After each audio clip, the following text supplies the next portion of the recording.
Part 1 में हमने cover किए थे 3 इंपॉर्टेंट सीमेंट। अगर आपने मिस किया है तो पहले उसे देखें।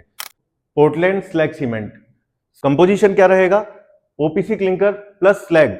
स्लैग हमें ब्लास्ट फर्नेस स्लैग से मिला पर पिग आयरन बनता है, ये कई बार पूछ लिया जाता है। Plus gypsum. स्लैग की क्वांटिटी रहती है 25 to 65%, वेरी करता है। प्रॉपर्टीज क्या है? हीट ऑफ हाइड्रेशन लो हो जाती है, रेजिस्टेंस टू सल्फेट अटैक बढ़ जाया करता है। इसी वजह से मास कंक्रीटिंग के लिए भी सुटेबल है और अटैक को झेल लेता है, इसलिए मरीन वर्क के लिए भी सुटेबल है। लो हीट सीमेंट, नाम से पता पड़ रहा है हीट ऑफ हाइड्रेशन कम रहेगी। हीट ऑफ हाइड्रेशन का सीक्वेंस, जिनसे ज्यादा निकलती है उनकी क्वांटिटी कम कर दो, यानी कि C3S और C3A की क्वांटिटी हम इसमें कम कर देंगे। C2S जिससे कम निकलती है हीट ऑफ हाइड्रेशन, उसकी क्वांटिटी बढ़ा देंगे। हीट ऑफ हाइड्रेशन स्लो है तो सेटिंग भी स्लो होनी है, इसलिए इसका इनिशियल सेटिंग टाइम जो है वो 60 मिनट से कम नहीं होता है। क्विक सेटिंग सीमेंट, नाम से पता पड़ रहा है क्विकली सेट हो जाएगा। सेट करने के लिए क्या करें? कंपोजिशन में क्या करते हैं? जिप्सम की क्वांटिटी कम कर देते हैं और थोड़ी क्वांटिटी में एल्यूमिनियम सिलिकेट इसमें मिला दिया जाता है।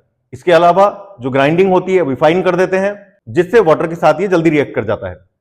Initial setting time 5 minute, final setting time 30 minute. पानी के नीचे अगर हमें किसी तरीके का वर्क करना है या रनिंग वाटर है उसके नीचे अगर हमें किसी तरीके का सीमेंट से वर्क करना है तो बहुत जल्दी सीमेंट को सेट होना जरूरी है। ऐसी कंडीशन में ही इसे काम में लिया जाता है।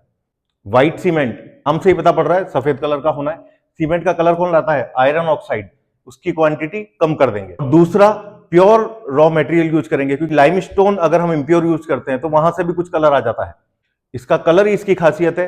डेकोरेटिव वर्क्स में यूज किया जाता है, टाइल्स वगैरह आप लगा रहे हो उनके जॉइंट्स में भरा जाएगा, या फिर किसी तरीके का फिनिशिंग वर्क कर रहे हैं तो वहां पर इसे यूज करते हैं। हाइड्रोफोबिक सीमेंट, सीमेंट की एक सबसे बड़ी परेशानी पानी के संग बहुत जल्दी रिएक्ट कर जाता है, तो एटमॉस्फेयर की जो मॉइस्चर होती है उसको भी एब्जॉर्ब कर लेता है और हार्ड हो जाता है और अल्टीमेटली खराब हो जाता है। इससे बचने के लिए बनाया जाता है हाइड्रोफोबिक सीमेंट। क्या करते हैं?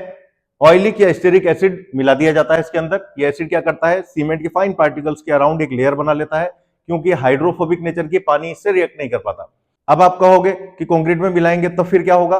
कंक्रीट में जब मिलाते हैं, मिक्सिंग करते हैं तो वो लेयर टूट जाती है, उसके बाद सीमेंट जो है आपका वो पानी से रिएक्ट कर लेता है। इसका यूज है, मॉइस्चर को रेजिस्ट करता है, लंबे टाइम तक हम इसको स्टोर कर सकते हैं। सिविल इंजीनियरिंग के ऐसे ही इंपॉर्टेंट शॉर्ट्स देखने के लिए सब्सक्राइब करें।